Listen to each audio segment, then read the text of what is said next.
اعوذ باللہ من الشیطان الرجیم بسم اللہ الرحمن الرحیم اللہم صلی علی محمد و آل محمد وعجل فرجہم واہلک عدوہم من الجن والانس من الاولین والآخرین۔ محترم ناظرین سامعین السلام علیکم، میں آپ کا میزبان سید علی مرتضیٰ پروگرام ظہور حجت کے ساتھ حاضر خدمت ہوں، اور میرے ساتھ ہمیشہ کی طرح تشریف رکھتے ہیں نہایت ہی محترم جناب قبلہ حجت الاسلام والمسلمین جناب مولانا سید انس النقوی صاحب۔ قبلہ السلام علیکم، تشریف آوری کا قبلہ شکریہ۔ قبلہ پچھلے پروگرام میں آپ نے مغرب میں آزادی کے نعرے کا پس منظر بیان کیا تھا، اور جس میں آپ نے ایک بڑی خوبصورت بات کہی تھی کہ مغرب نے شخص کے لیے بہت کچھ کیا ہے لیکن شخصیت کے لیے کچھ نہیں کر سکا۔ تو اسی گفتگو کو میں آگے بڑھاتے ہوئے پوچھنا چاہوں گا کہ آزادی اور تقدیر کی حدود کیا ہیں؟ اعوذ باللہ من الشیطان الرجیم، بسم اللہ الرحمن الرحیم۔ اصل میں ایک سمجھیں کہ اعتراض یہ بھی ہوتا ہے کہ یہ جو لوگ دین کی بات کرتے ہیں یہ سارے تقدیر کے بندے ہیں، ٹھیک، اور تقدیر جو ہے وہ تو انسان کو کاہل بنا دیتی ہے، انسان کو کہیں کا نہیں، وہ وائے جو تقدیر میں لکھا ہے وہ ہو جائے گا۔ اصل میں یہ ریڈنگ تقدیر کی درست نہیں ہے، ٹھیک، یہ ریڈنگ ہے، ٹھیک ہے، حقیقت نہیں ہے۔ ٹھیک، تقدیر کی اصل جو حقیقت ہے جو دین خود بیان کرتا ہے، بات تو وہی ہوتی ہے کہ آپ جس کا نظریہ اس سے پوچھیں کہ جناب آپ کا نقطہ نظر کیا ہے۔ جی، تو تقدیر بنیادی طور پہ بہرحال اس کو یوں سمجھیں کہ کچھ چیزیں خداوند عالم نے انسان کی خلقت میں ودیعت فرما دی ہیں جو جن میں کوئی تغیر نہیں ہے، ٹھیک، اور اس کا زیادہ تر تعلق جو ہے وہ کریشن سے ہے۔ ٹھیک، اس کی مثال میں دنیا میں عرض کروں، یہ اتنی چیزیں انسان بناتا ہے۔ یہ آپ دیکھیں ٹیکنالوجی میں کیمرہ جس اصول پہ بنا دیا گیا ہے اس نے اسی پہ کام کرنا ہے۔ ٹھیک، یہ نہیں کہ کیمرہ ایک دن جناب وہ اس کا شیشہ چھوٹا ہو جائے اور ایک دن اس کا مرر بڑا ہو جائے۔ جی، اصل معاملہ کریشن کا ہے کہ خداوند عالم نے وجود بشر کو کریٹ کیا ہے، اس کے اندر بہت سارے موومنٹس ہوتی ہیں، بہت ساری، مولا علیہ السلام فرماتے ہیں کہ کائنات آباد ہے۔ سبحان اللہ، ایسے ہی، جی، بلکہ وہ کہتے ہیں کہ عالم کبیر ہے جی، یہ اس کے اندر جو ہے وہ عالم کبیر ہے۔ زبان کو خلق کیا ہے، کئی سسٹم خلق فرمائے ہیں، آنکھوں کو کہاں پہ رکھنا تھا کہاں پہ رکھا ہے، یہ ساری چیزیں۔ اب ان میں انسان کا کوئی اختیار نہیں ہے صحیح، کہ انسان کہے کہ اپنی باڈی کے مطلب کسی پارٹ کو ادھر سے اٹھا کے کہیں اور رکھ دے، جی، وہ سارا امبیلنس ہو جائے گا کام۔ تو یہ ایسی چیزیں ہیں۔ اب اسی طرح انسان کی باڈی کو سسٹین کرنے کے لیے خداوند عالم نے اس کائنات میں جو جو کچھ رکھا ہے، ہوائیں ہیں، فضائیں ہیں، موسموں کی تبدیلی ہے، زمین کی نعمتیں ہیں، روشنی ہے، نور ہے، یہ ہم عرض کر چکے ہیں۔ اب یہ معاملہ، یہ تکوینی وہ چیزیں ہیں کہ جس میں انسان کا کوئی اختیار نہیں ہے۔ اب آتے ہیں اس کے بعد کیا تقدیر کا یہ تصور ہے کہ انسان کا کوئی اختیار نہیں ہے؟ ایسا نہیں ہے، ٹھیک، یعنی کہ انسان نے خود کو کیا بنانا ہے اس میں انسان کل مختار ہے، اس میں انسان آزاد ہے کہ اپنا جو چاہے وہ کر سکتا ہے۔ لہٰذا خود اپنی تقدیر جو ہے نا وہ کیا کہتے ہیں، اقبال کا وہ جو شعر ہے کہ خدا بندے سے خود پوچھے بتا تیری رضا کیا ہے، اس میں تقدیر کا لفظ ہے۔ تو مقصد یہ ہے کہ تقدیر بنانا انسان کے اپنے اختیار میں ہے۔ کیوں؟ اس کا پہلا مرحلہ یہ ہے کہ اللہ نے بنیادی صلاحیتیں انسان کو عطا کر دی ہیں، اس کے بعد وہ اپنی تقدیر کو کیسے بناتا ہے یہ انسان کے اپنے پاس ہے۔ اب رہا اس کے ساتھ ہی آزادی۔ ظاہر ہے کہ آزادی کی بھی حدود ہیں، جس طرح تقدیر میں انسان کے عمل کی حدود ہیں۔ ایک حصہ ایسا ہے کہ جو انسان کے اختیار میں نہیں ہے۔ وہ آیا نا، کہتے ہیں ایک شخص مولا کائنات امیر المومنین علیہ السلام کی خدمت میں، تو پوچھا کہ عدل کیا ہے؟ تو اس پہ بہرحال حضرت نے ایک مثال سے فرمایا کہ انسان کے اختیار کتنا ہے۔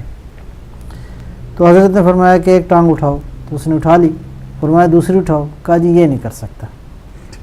بڑی خوبصورت انداز سے اسے کو سمجھایا کہ ہاں کچھ امور تمہارے اختیار میں ہیں، کچھ ظاہر ہے کہ کائنات کے اصولوں کے خلاف ہے کہ انسان کے پاس سارا اختیار آ جائے۔ معصوم سوالی کو دیکھ کر اس کے جی جواب جی دیا بالکل ایسے۔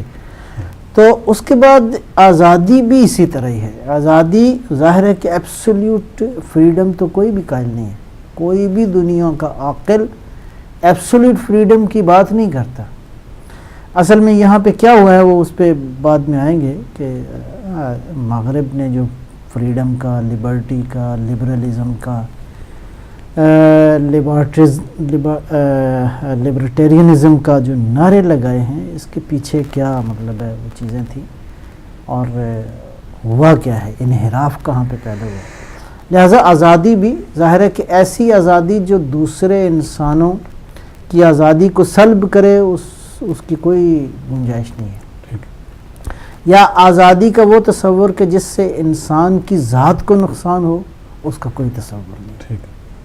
یعنی آزادی وہ ان مراحل پہ، ان حدوں پہ پابندی لگے گی جہاں آپ کی آزادی کی وجہ سے دوسروں کی آزادی سلب ہوتی ہے، یا آپ کی آزادی کے تصور سے خود آپ کو نقصان ہوتا ہو، تو وہ بھی آزادی درست نہیں ہے۔ یہ ایک اجمالی طور پہ آزادی کی اور تقدیر کی حدود جو ہیں وہ یہی ہیں کہ دیکھا جائے کہ انسان کی ترقی کے لیے کون سا ٹریک جو ہے وہ اس نے اختیار کرنا ہے۔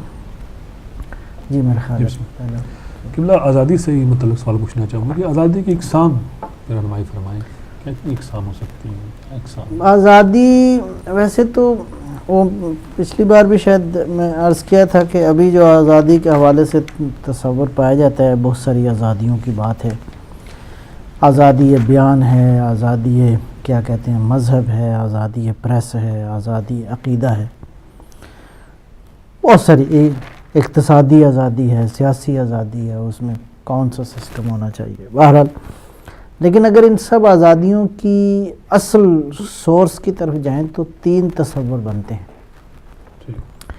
ایک انسان کا انڈیویجول ہے، اپنی ذات ہے، اس میں کس حد تک آزاد ہے۔ اس میں ہم یہ کہتے ہیں کہ بنیادی طور پہ انسان اپنے ارادے میں اور اپنے عمل میں آزاد ہے۔ کیا اس نے کرنا ہے، اس اپون ہم، اپنے ارادے میں اور اپنے عمل میں بالکل با اختیار ہے۔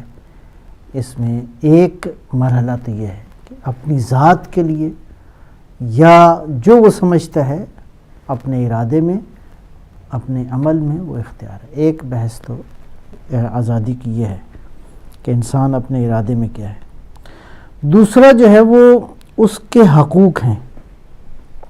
آزادی کے حوالے سے اس کے پرسنل حقوق ہیں، مثلا انسان کو رہائش کا حق ہے، خوراک کا حق ہے، لباس کا حق ہے، کام کرنے کا حق ہے، انسان کو آرام کرنے کا حق ہے، انسان کو، یہ سارے بنیادی جو حقوق ہیں انسان۔ تو یہ ان حقوق کا تعلق خود انسان کی ذات سے ہو گیا۔ تو یہ ذات کے حوالے سے 2 بحثیں ہو گئی، ایک انسان اپنے ارادے اور عمل میں با اختیار ہے، اور دوسرا انسان کے حقوق کا ایک چارٹر ہے، اس میں پھر دین کے پاس اپنا ایک سسٹم موجود ہے، باقی سسٹمز کے مکاتب کے ہاں اپنا ایک نقطہ نظر ہے۔ تیسرا جو آزادی کا تصور ہے وہ دوسروں کے ساتھ رہ کے ہے، سوسائٹی، اجتماع کے اندر انسان نے دوسروں کے ساتھ کیسے رہنا ہے، اور جس کو آپ شہریت کے حقوق آپ کہہ سکتے ہیں، بحیثیت ایک سٹیزن کے انسان کے حقوق کیا ہیں کہ وہ نظام سیاست میں شرکت کرے، اس سوسائٹی کے اندر رہتے ہوئے لوگوں کے ساتھ اس کا واسطہ کیسے ہو، سوسائٹی کے اندر رہتے ہوئے شہریت کے جو بنیادی حقوق ہیں، لہٰذا اس کا تعلق ایک سوسائٹی کے عنوان سے آ جائے گا۔ حکومت اس کو کیا دیتی ہے، ان ریٹرن اس کو حکومت کو کیا دینا چاہیے، حقوق اور ذمہ داریاں اس کی، ہاں یہ اس کو آپ یوں کہہ رہے ہیں کہ ایک پولیٹیکل سسٹم کے اندر، کسی علاقے کے اندر رہتے ہوئے اس کی رسپانسبلٹیز، اس کے رائٹس کیا ہیں، یا شہری حقوق اس کے کیا ہیں۔ مثلا فرض کریں، بہت ساری پھر بحثیں اس میں ہیں کسی ملک کے اندر اگر باہر کے لوگ آتے ہیں ان کی شہریت کے کیا حقوق ہیں، کیا سلسلے ہیں، جو لوگ وہاں پہ رہتے ہیں وہ کیا حقوق ہیں، یہ ساری بحث. تو 3 زاویے ہو گئے. ایک خود انسان کا ارادہ اور انسان کا عمل، اس میں آزادی کا ایک بحث یہ ہے. اس میں پھر بحث کریں گے کہ کتنا آزاد ہے، کتنا کہاں پہ قدم ہے، کہاں پہ. اور دوسرا انسان کے اپنے حقوق ہیں، اس کے جو بنیادی ترین حقوق ہیں. پانی ایک حق ہے، خوراک ایک حق ہے، اعلیٰ حاضر قیاس، تعلیم ایک حق ہے، صحت ایک حق ہے. یہ انسان کا بنیادی ہے. اس کے بعد شہری حقوق کی سٹیزن شپ کے حوالے سے سیاست کی بحثیں آ جائیں گی، حکومت اور ان ریٹرن پبلک کے جو حقوق ہیں باقی انسانوں کے ساتھ اس کا. پھر اس میں اس کے جو ٹریڈ کے حقوق ہیں، کتنی اقتصادی طور پہ اس کی آزادی کتنی ہے، کتنی اس کے لیے تگدو اس کو کرنی چاہیے. تو یہ ساری بحثیں. تو آزادی بنیادی طور پہ یہ 3 شعبے اس کے بنتے ہیں. قبلہ اس میں آپ نے 3 اقسام بیان کی آزادی کی. قرآن و سنت میں آزادی کا تصور کیا ہے؟ بہت ہی خوبصورت بحث ہے، جی چلتی رہے گی انشاءاللہ. کچھ نہ کچھ میں بنیادی کانسیپٹس کی طرف جانا چاہتا ہوں. جی بنیادی طور پہ ابھی جو میں نے چند ایک باتیں عرض کی ہیں. ارادہ انسان کا عمل ہے، علم ہے، عقل ہے، کائنات میں انسان کا رول ہے. اس اعتبار سے قرآن کریم نے، احادیث نے بہت ہی خوبصورت بحثیں فرمائی. انسان اپنے ارادے میں کتنا آزاد ہے.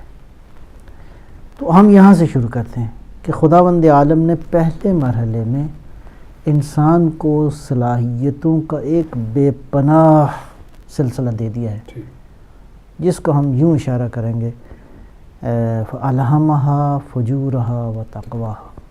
ٹھیک ہے جی، ایک اشارہ ہے کہ خداوند عالم نے انسان کے اندر استعداد، صلاحیتیں، ایبیلٹیز، کیپیسٹیز، قوتوں کا ایک بے پناہ خزانہ رکھا ہے. تو یہ ہو گیا پہلی بات. اب اس خزانے کو استعمال کرنے کی راہیں بھی بتا دی ہیں. کس کے ذریعے؟ کتابوں کے ذریعے، انبیاء کے ذریعے، کہ یہ جو خزانے ہیں ان کو یوں کشف کرنا ہے، اس طرح لٹریچر بھی ہے، پریکٹیکل سب کچھ موجود ہے. ٹھیک ہے جی، خزانے دے دیے ہیں، ان کو کشف کرنے کا علم بھی دے دیا ہے. اس کے بعد خوبصورت انداز میں کہتا ہے اِنَّا هَدَيْنَاهُ السَّبِيلَ إِمَّا شَاكِرًا وَإِمَّا كَفُورًا. جی اب یہ چیزیں ہم نے دے دی ہیں، اب مرضی ہے، اب ارادہ تمہارے پاس ہے، اختیار تمہارے پاس ہے، عمل یہ میدان اور یہ چوگان. ٹھیک ہے جی. اور وہ جو ہدایت کے راستے بھی آئے ہیں، جو پہلا مرحلہ اس میں بھی فرماتا ہے قد تبین الرشد من الغی، یعنی ہم نے بیان کر دیا ہے ہدایت کیا ہے اور ڈائیورٹڈ راستے کون سے ہیں. رشد کہاں پہ ہے، غوایت کہاں پہ ہے، جہالت کہاں پہ ہے، گمراہی کہاں پہ ہے.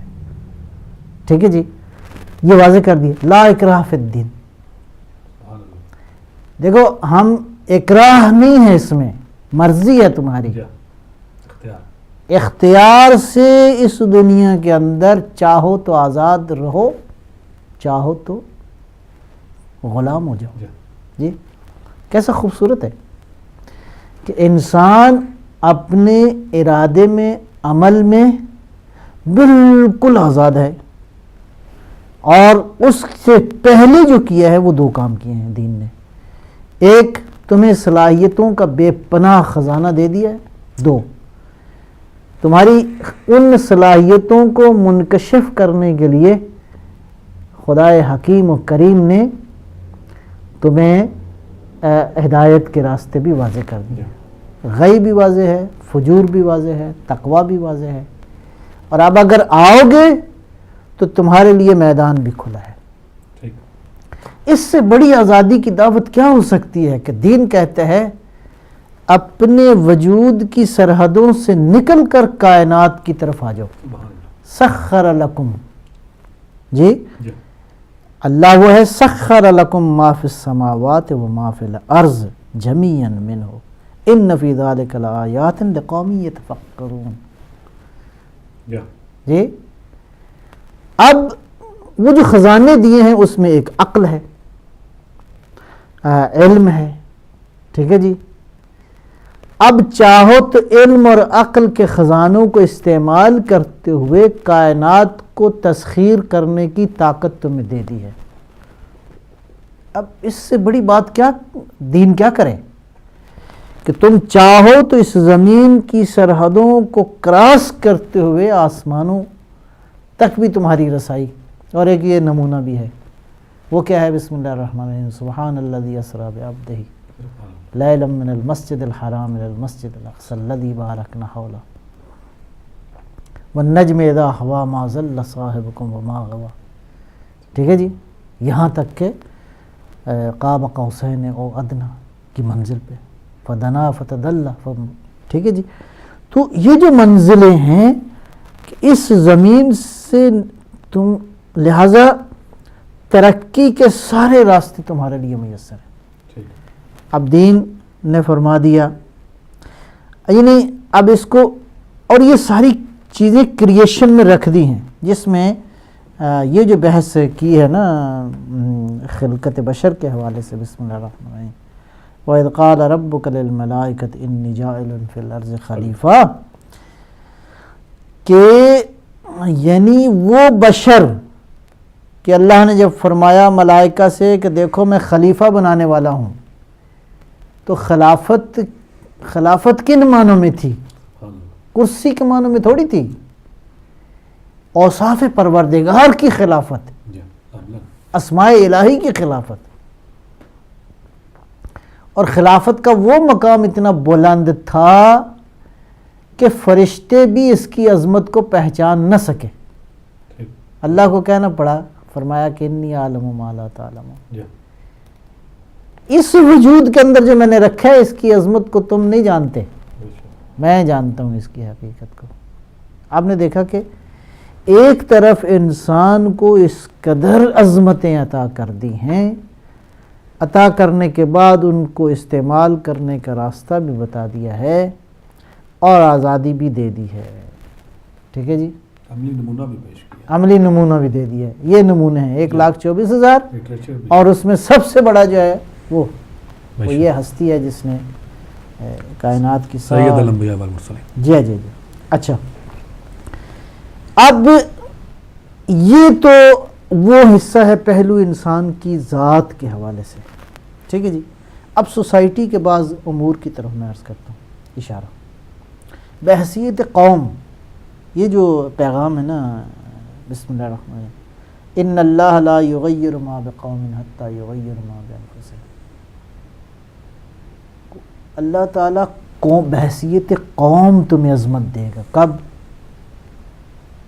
بدلو، اپنے اندر تغیر پیدا کرو. تو تغیر میں تو اس کا مطلب ہے فطرت نے کو کان پکڑ کے تمہیں راستہ نہیں دکھانا. صلاحیتیں دے دی ہیں، ہدایت دے دی ہے، علم دے دیا ہے، عقل دے دی ہے، وحی الہی سے تمہارا رابطہ موجود ہے. تغیر کے لیے آزاد بھی، تغیر کے لیے آزاد ہو. آزاد بحیثیت قوم، بحیثیت قوم اپنے لیے ایک ٹریک بناؤ. اس کا مطلب ہے آ جاؤ قومی دھارے کے اندر، قوم بن کے جیو. ٹھیک ہے جی. بحیثیت قوم جینا ہے تو اپنی راہ کا انتخاب کرو. صحیح بات. اس لیے اس بحث کو بھی قرآن نے بیان فرمایا کہ ہر قوم کی ایک خاص موت ہے، ہر قوم کی ایک خاص زندگی ہے، اور اس کو کوئی آگے پیچھے نہیں کر سکتا. اس کا مطلب ہے ڈپینڈ کرتا ہے کہ تم راستہ کون سا اختیار کرتے ہو. تباہی کا راستہ اختیار کرو گے تو پھر یہی کچھ ہوگا، یہ جو آج ہو رہا ہے. نام اسلام کا ہے، راستہ ہلاکت کا ہے، تباہی کا ہے، امت کو نابود کرنے کا راستہ ہے. ٹھیک ہے. اب یہ اس سے بڑی دعوت آزادی کی کیا ہو سکتی ہے جی. لہذا یہ ایک پہلو ہو گیا. اچھا، اس کے بعد خالی یہاں تک نہیں. اب قرآن کریم سورہ آل عمران 64 ہے آیہ مجیدہ، اور عجیب میسج ہے، بہت ہی خوبصورت اور نورانی میسج ہے۔ بسم اللہ الرحمن الرحیم۔ میرا حبیب قل یا اہل الکتاب، اہل کتاب سے کہو، یعنی اپنی قوم سے نکل کر اب دروازے کھولو، ٹھیک، نیگوشیشن کی دعوت دو، ٹیبل ٹاک کی دعوت دو، مشترکات پہ جمع کرو ان لوگوں کو۔ اللہ اکبر، کتنی بڑی بات، بڑی بات، بہت بڑی بات۔ یہ نہیں کہ خالی امت ہی ایک دائرہ ہے، یہ والی امت مسلمہ نہیں، نکلو باہر اور انسانوں کو دعوت دو۔ کس پہ؟ دو باتیں تو بڑی بنیادی ہیں جو سب انسانوں کے ہاں قابل وہ ہیں جس پہ نیگوشیشن ہو سکتی ہے۔ وہ کیا ہے؟ تعالوا الی کلمۃ سواء بیننا و بینکم، آؤ ہم اس پہ بات کریں جو بات ہمارے تمہارے درمیان سوا ہے، کامن ہے۔ وہ کیا ہے؟ وہ دو باتیں، اللہ نعبد الا اللہ ولا نشرک بہ، کہ ہم اس ایک کی پوجا کریں جو میرا ہم دونوں کا خالق ہے۔ ٹھیک، مطلب ایک کامن بات ہے، جی ہاں، بالآخر آپ بھی قائل ہیں، ہم بھی قائل ہیں۔ ٹھیک، اچھا، ایک دائرہ یہ ہے کہ جو قائل نہیں ہے، فرض کیا ان میں پھر اگلی بات پھر مشترک ہے۔ اچھا، یہ تو چونکہ اہل کتاب کے حوالے سے قرآن اس کانٹیکس میں بات کر رہا ہے، موضوع دیکھ، جی ہاں، یعنی جہاں کلمہ سوا ہو وہاں دعوت دو، ٹھیک، وہاں بات کرو، وہاں ٹیبل ٹاک کرو، انسانوں کو لاؤ قریب۔ وَلَا تَتَّخِذُ بَعْضُنَا بَعْضًا أَرْبَابًا مِّن دُونِ اللَّهِ، یہ وہ اتنا بڑا میسج ہے کہ دیکھو ہم اس بات پہ مذاکرات کریں کہ کوئی انسان کسی انسان کا غلام نہ ہو۔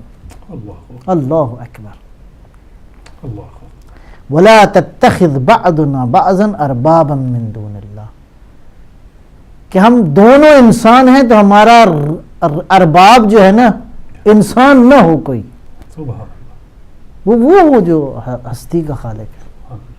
اب اس سے بڑا میسج، آؤ ہم ایسی بات پہ بات کرتے ہیں کہ جہاں کوئی انسان کسی کا غلام نہ ہو۔ سبحان اللہ، یہ مذاکرے کی دعوت، یہ مناظرے کی نہیں ہے، مذاکرے کی، جی، آؤ ایسے کامن باتوں پہ، ایسی کامن گراؤنڈز پہ بات کرتے ہیں کہ کوئی کسی، اور کیا میں عرض کروں اس بات کو، قرآن کریم نے ایک اور بڑے خوبصورت انداز میں بیان کیا۔ آپ دیکھیں کہ آزادی کا کتنا وسیع تصور ہے، جی، دین جس آزادی کا تصور لیتا ہے وہ کتنا وسیع ہے۔ ان الزامات کا جواب ہے جو کہتے ہیں کہ مذہبی لوگ جو ہے، جی، بالکل، یہ آزادی کا کھول میں تصور بند تو ہے۔ 1400 سال پہلے آنے والی کتاب میں ہے۔ جی، آپ کے ہاں تو آزادی کا تصور یہ 17ویں صدی سے مابعد کی باتیں ہیں، کل کی باتیں، کل کی باتیں ہیں نا، زیادہ بڑا زور لگائے تو 350 سال جی، پرانی بات ہے تقریباً۔ کسی وقت تو یہ ایک انسان کی عمر ہوا کرتی ہے۔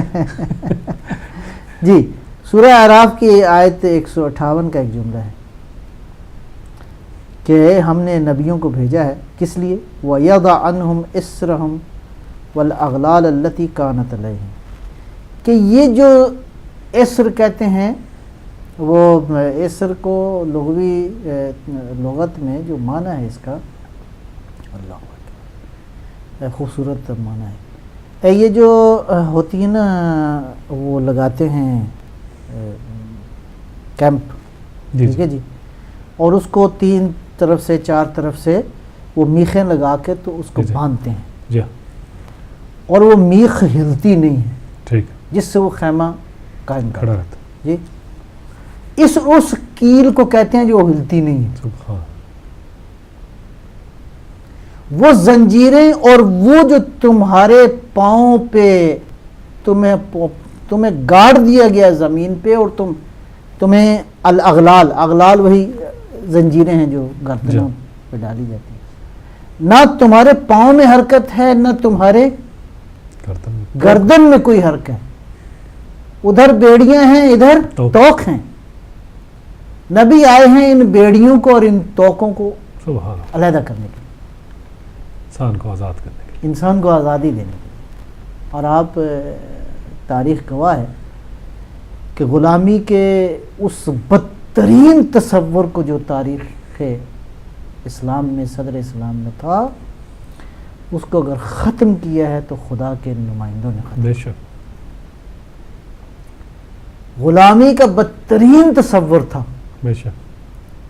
عبد محض کا معنی کیا تھا کہ وہ شخص، وہ جو غلام ہوتا تھا انسان، نہ اس کا کپڑا اپنا، نہ اس کا مکان اپنا، نہ خوراک اپنی، حتیٰ یہاں تک کہ جب وہ معاشرے میں جا کے بات کرتا تھا تو لوگ کہتے تھے کہ یہ اس کی بات نہیں ہے، اس کے آقا کی بات ہے. اپنی شخصیت بھی صفر تھی. یہ دین آیا جس نے بلال جیسوں کو آزادی دلائی. کوئی روم سے، کوئی یورپ سے، کوئی فارس سے، کوئی کہاں سے، کوئی افریقہ سے، تمام تر تمدنوں کے نمائندوں کو اکٹھا کیا اور اکٹھا کرنے کے بعد انہیں یہ آزادی کا تصور دیا. جی تو انبیاء بنیادی طور پر غلامی کے توق توڑنے کے لیے آئے ہیں. امیر المومنین علی ابن ابی طالب علیہ الصلوۃ والسلام. اب ساتھ ہی ساتھ یہ غلامی کا ایک تصور بھی واضح ہو جائے گا. میں ادھر پھر آتا ہوں ذرا تھوڑا سا ایک بار پھر اس کو ذرا ایک بار دوبارہ میں جی بسم اللہ کر کے. نمبر 1 پہلا مرحلہ کیا تھا؟ اللہ نے بے پناہ صلاحیتیں دے دی.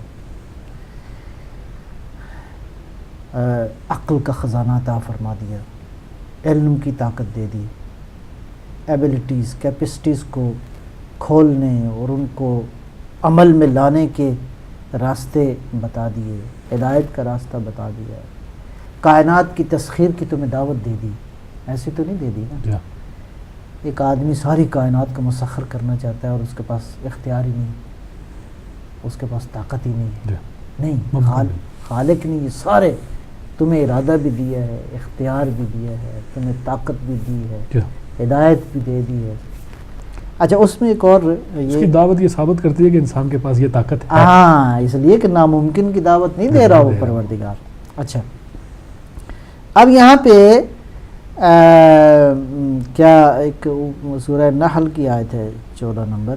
بسم اللہ الرحمن هو الذی سخر البحر لتأکلوا منه لحما طریا وتستخرجوا منه حلیة تلبسونها وترى الفلک مواخر فیہ ولتبتغوا من فضلہ ولعلکم تشکرون. اب دیکھیں اللہ نے مسخر کیا ہے سمندر کو، اس کے اندر گوشت کو، اور اس کے بعد یہ جو لباس جس کھال سے چیزوں سے تم بناتے ہو، تیرنے والی کشتیاں ہیں، وہ یہ سارا کچھ اس لیے تمہارے ہاتھ میں دے دیا ہے. جاؤ کشف کرو، سمندر سے خزانوں کو نکالو. کال ہے. جی بسم اللہ. جی السلام علیکم. جی کون کہاں سے؟ جی السلام علیکم. نثار علی کوئٹہ سے بول رہا ہوں. جی بسم اللہ. بسم اللہ. السلام علیکم ورحمۃ اللہ. آج آغا اپنا نجم الحسن آغا سے بات کرنی تھی. جی بسم اللہ. وہ سن رہے ہیں. السلام علیکم. آج آغا نجم الحسن، میں نثار علی کوئٹہ سے عرض کر رہا ہوں. اللہ آپ کو صحت دے، سلامتی دے، خوشیاں عطا فرمائے. آپ نے مجھے نہیں پہچانا، میں آپ کا بھائی یہاں سے عرض کر رہا ہوں. جی جی میں نے پہچان لیے. آپ نے پہچان لیا؟ اللہ کے چہرے پر مسکراہٹ ثابت کرتی ہے پہچان لی. آپ نے کہا کہ اس غلامی سے مولا رسول پاک نے انسانیت کو نجات عطا فرمائی. جی جی. تو ابھی جو اس وقت جس غلامی میں ہم جکڑے ہوئے ہیں، جو ہماری نفس کی ہے، ہماری شہوتوں کی ہے، اور اس کے اوپر امریکہ، برطانیہ، داعش وغیرہ جیسے ہے، ان سے کیسے چھٹکارا حاصل کیا جائے. فی امان اللہ میرے بھائی نجم. خدا حافظ. جزاک اللہ. ہمارے بڑے پرانے دوست ہیں ماشاء اللہ، آج کل کوئٹہ میں ہیں. جی تو میں بہرحال ابھی وہ ہم بحث پہ پہنچے نہیں، وہ ہے اس کے ساتھ ہی انشاءاللہ متصل ہے. میں عرض کرتا ہوں تو پہلا مرحلہ یہ ہے جی کہ زمین کے اندر خزانے رکھ دیے ہیں تاکہ اپنی عقل کو استعمال کرو اور جاؤ زمین کے اندر، سمندر کے اندر، ان خزانوں کو جا کے منکشف کرو. اس کا مطلب ہے اپنے علم کو اس سطح پہ لے جاؤ، اپنی عقل کو اس سطح پہ لے جاؤ تاکہ سمندر کی تہوں سے نکالو ان چیزوں کو خداوند عالم نے جو تمہیں صلاحیتیں. یہ پہلا مرحلہ ہو گیا. اچھا اب اس مرحلے کے بعد آتے ہیں غلامی کے اس تصور کی طرف کہ جو غلامی تھی اور ابھی تک وہ باقی ہے، یعنی جس کی طرف وہ ہمارے بھائی نے بھی اشارہ کیا ہے کہ وہ غلامی کیا ہے؟ وہ غلامی ہے در حقیقت دو چیزوں سے آزادی کا اصل تصور سلب ہو جاتا ہے، آزادی نہیں رہتی، ایک ہوائے نفس ہے اور ایک عدل و عدالت اور قسط و انصاف کی راہ سے انحراف ہے۔ جب عدالت نہیں رہتی اور انسان عدل سے انحراف کرتا ہے اور ہوائے نفس کے تابع ہو جاتا ہے تو پھر آزادیاں خطرے میں ہیں، پھر وہ کسی کی غلامی میں ہے، پھر وہ اصل میں اپنے نفس کی غلامی میں ہے، پھر نفس اس کو نفس کے ہاتھ میں ہیں اس کی لگامیں، جہاں وہ لے جانا چاہتا ہے اس کو لے جاتا ہے۔ اور اس میں امیر المومنین علیہ الصلوۃ والسلام سے دو جملے تین ہیں میں عرض کروں گا۔ بسم اللہ۔ فرمایا من ترک الشہوات کان حرًا، سبحان اللہ۔ جو شہوتوں کو ترک کرتا ہے اصل حر وہ ہے، آزاد وہ ہے۔ بہت ہی خوبصورت ہے۔ پینٹ شرٹ پہننے سے بندہ آزاد نہیں ہو جاتا۔ نہیں، اصل آزادی وہ شہوتوں سے آزادی ہے۔ جب انسان خواہشوں کا بندہ ہوتا ہے تو پھر انسان ہر طرح کا ظلم کرنے پہ آمادہ ہو جاتا ہے اور ہر طرح کی بے عدالتی کرتا ہے۔ لا یسترقنک الطمع وقد جعلک اللہ حرًا، یہ طمع جو ہے نا، یہ کہیں یہ نہ ہو کہ تمہیں غلام بنا دے۔ طمع، لالچ تمہیں غلام اپنی رقیت میں لے لے۔ تمہیں تو اللہ نے آزاد خلق کیا ہے، یہ کیا ہو گیا ہے کہ جب لالچ کا انسان شکار ہوتا ہے تو قرآن کریم کی کیا وہ تعبیرات ہیں کہ کثرت کی خواہش نے تمہیں اتنا وہ کر دیا ہے کہ اس کے نتیجے میں تم نے قبروں کو جا دیکھا۔ جی، کہ یہ کثرت کی خواہش انسان کو ہلاک کر دیتی ہے۔ لہذا اصل آزادی اس نفسانی لذتوں سے اور ہوائے نفس کی خواہشوں سے آزادی ہے، اور اصل غلامی بھی وہی غلامی ہے۔ آپ کی گفتگو سے مجھے یہ معلوم ہو رہا ہے کہ آزادی سمجھنے کے لیے غلامی کا مفہوم بھی پتہ ہونا چاہیے۔ ہاں جی، یعنی بہت ضروری ہے، بہت ضروری ہے۔ اچھا، اب یہاں پہ امیر المومنین علیہ الصلوۃ والسلام کا نہج البلاغہ میں ایک بڑا خوبصورت جملہ ہے کہ اللہ نے انبیاء کو بھیجا کن مقاصد کے لیے، اس میں ایک جگہ ارشاد فرماتے ہیں لِيُخْرِجَ النَّاسَ مِنْ عِبَادَةِ الْعِبَادِ إِلَىٰ عِبَادَةِ اللَّهِ وَمِنْ طَاعَةِ الْعِبَادِ إِلَىٰ طَاعَةِ اللَّهِ وَمِنْ وِلَایَةِ الْعِبَادِ إِلَىٰ وِلَایَةِ اللَّهِ۔ اللہ، بہت ہی خوبصورت ہے، عجب ہے۔ تین باتیں ہیں، انسانوں کی رسالت ہے، اللہ نے انسانوں کو خلق کیا۔ اب انبیاء کا کام یہ ہے کہ وہ انسانوں کو نکالیں، کہ وہ بندوں کی عبادت نہ کریں، خدا کی عبادت کریں۔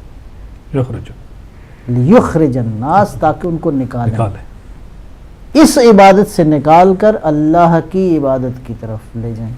ایک وَمِن طَاعَةِ الْعِبَادِ إِلَىٰ طَاعَةِ اللَّهِ، بندوں کی اطاعت نہ کریں، اللہ کی اطاعت کریں۔ اور تیسرا میں کیا عرض کروں، من ولایت العباد الی ولایت اللہ، بندوں کی سرپرستی قبول نہ کریں، اللہ کی سرپرستی، بندوں کی حاکمیت نہیں، اللہ کی ولایت بمعنی حاکمیت ہے، سرپرستی ہے، ٹھیک ہے جی، اللہ کی حکومت میں آ جائیں۔ اب دیکھیے ان لفظوں کے اندر ایک بہت بڑا میسج ہے۔ اصل یعنی ادھر آزادی اور ادھر یہ بندگی اور غلامی کا تصور آپ دیکھیں، یہ بالکل سائڈ بائی سائڈ ہے۔ آزادی اس وقت ہوگی جب انسان غلام نہیں ہوگا، جی، اور غلامی سے بچے، نفس کی غلامی سے بیک وقت ایک جس محفق میں یکجا نہیں ہو سکتی، جی جی جی، آزادی اور غلامی، جی جی۔ اور اگر کہیں اپنی شہوتوں کا غلام ہے اپنے افکار کا غلام ہے، کسی غیر کیا کہتے ہیں ایسے نظام کا غلام ہے جو نظام اس کی آزادی کو سلب کیے ہوئے ہے، تو وہ بھی غلامی ہے۔ وہ نظام کسی طرح کا ہو، وہ تفکر کسی طرح کا ہو، جیسے ابھی نثار بھائی نے فرمایا نا، داعش کی طرف اشارہ کیا، اور یہ تفکر غلامی کی طرف تمہیں لے جاتا ہے، نہ کہ آزادی کی طرف۔ تو یہ فرمائی نا۔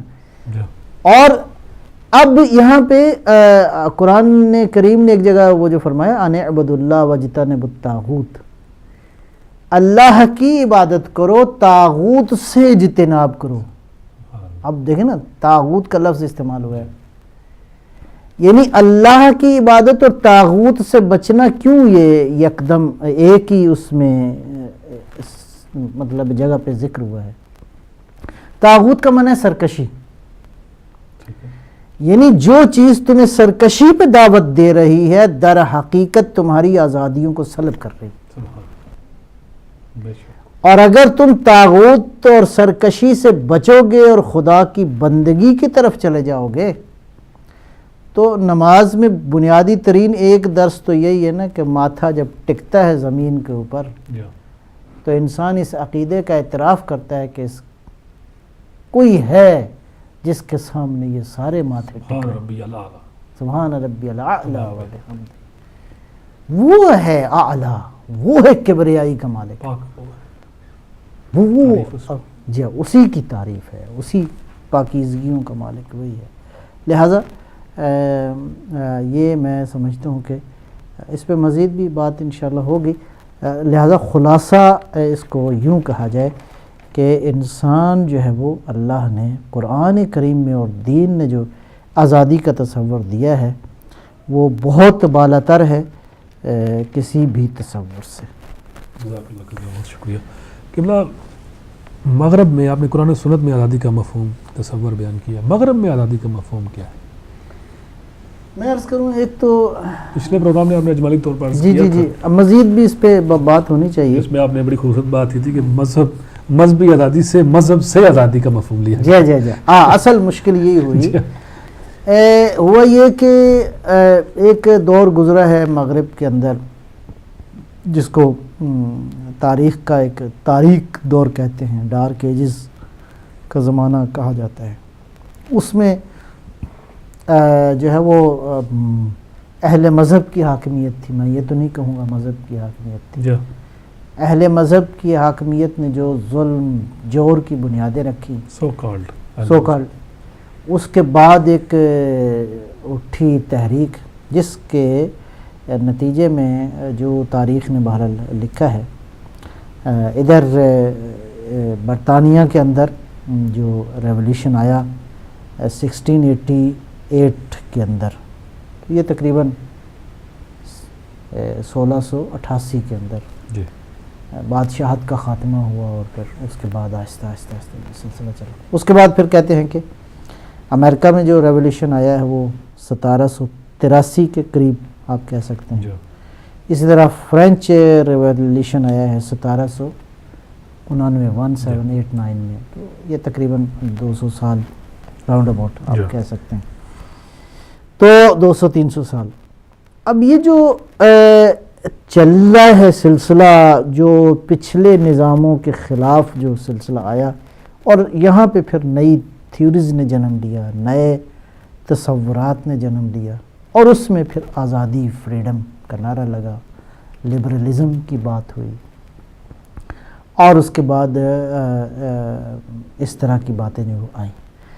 اس کے نتیجے میں جو بنیادی طور پہ باتیں کی گئیں کہ ہمیں ان چیزوں کی ضرورت ہے، وہ کیا تھا؟ فری فیئر الیکشن کی بات کی گئی، سول رائٹس کی بات کی گئی، پریس کے فریڈم کی بات کی گئی، فریڈم آف ریلیجن کی بات کی گئی، ٹریڈ کا فری ہونا چاہیے، یہ بات ہوئی، پراپرٹی انسان کی فری ہونی چاہیے، اور ہر طرح کی وہ جو پہلے سسٹم موجود تھا وہ اسٹیٹ ریلیجن کا ایک تصور تھا، ڈیوائن رائٹ سمجھا جاتا تھا کہ بادشاہ کے پاس جو حق ہے وہ ایک خدائی حق ہے، وہ جو چاہے وہ کر سکتا ہے، یا اسی طرح وہ نسل در نسل جو ہے وہ بادشاہت آگے تقسیم ہوتی تھی. تو وہ جو تصورات تھے اس کے نتیجے میں یہ بغاوت ہوئی. بغاوت تو ٹھیک تھی، بالآخر ظلم ہے، بڑھتا ہے تو کٹ جاتا ہے، رک جاتا ہے، لوگ اٹھتے ہیں. لیکن یہ جو نعرے بلند ہوئے اس کے پیچھے جس فلسفی نے کام کیا وہ مشکل ساز تھی. کاش کے دین کی حقیقت کی طرف انسان نے پناہ لی ہوتی تو یہ تصورات بہت حد تک واضح تھے. اس کے بعد مثلا فرض کریں یہ اس فلسفی کا ذکر ہوا، پھر اس کے بعد چلتے چلتے ایک منٹ ہے. اچھا میرا خیال ہے پھر اس کا مطلب ہے بس آزادی کے ہوتے ہوتے پھر اس آزادی کو یہاں تک لے جایا گیا کہ بعض لوگوں نے کہا جی سیکس بھی آزاد ہونا چاہیے، اور وہ اس مرحلے پہ آج پہنچی ہے دنیا کہ ایسے ایسے قوانین بنے ہیں جن کا فطرت اور کریشن کی حقیقت سے دور کا بھی واسطہ نہیں ہے.